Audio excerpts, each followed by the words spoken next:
They may not call it that, but if you're trying to create chaos in somebody's life, if you're trying to uproot something you think this person is working on, if you're trying to spin the narrative about things, or some people will go to the extent of trying to ruin your reputation. But when you stand up for who you are, when you remain faithful in your convictions to what it is that you're doing, it doesn't matter what anybody says. Your energy speaks for itself. Some of these people, as messed up as it is, and this goes from women and men, they're so delusional. Like, if they cannot literally be with you, because this is real, some will try to, okay, it's like they see the presence, they see the aura. Some are even mesmerized by who you are, and it's because you're carrying a sense of confidence about yourself. You got this sense of everything is going to be all right no matter what's going on. And many become attracted, and this could be from men and women.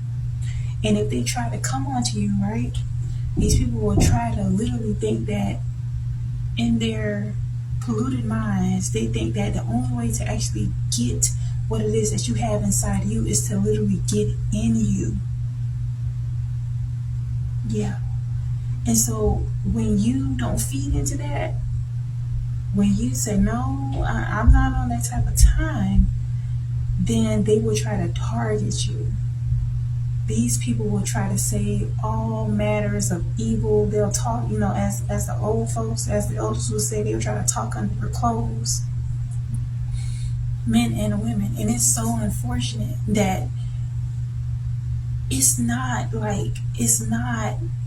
you're confused. It's not a sexual thing that you're going through. What it is, you have a void, and you feel like the only way to get that void fulfilled is to getting inside someone that is fulfilled.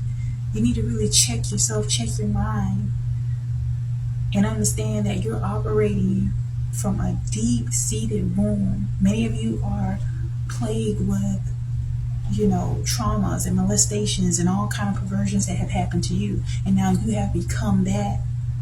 You need to pray for healing, and if not, just stay away from those that ain't on that type of time. It's very vampiric, and it is a problem, but it ain't my problem.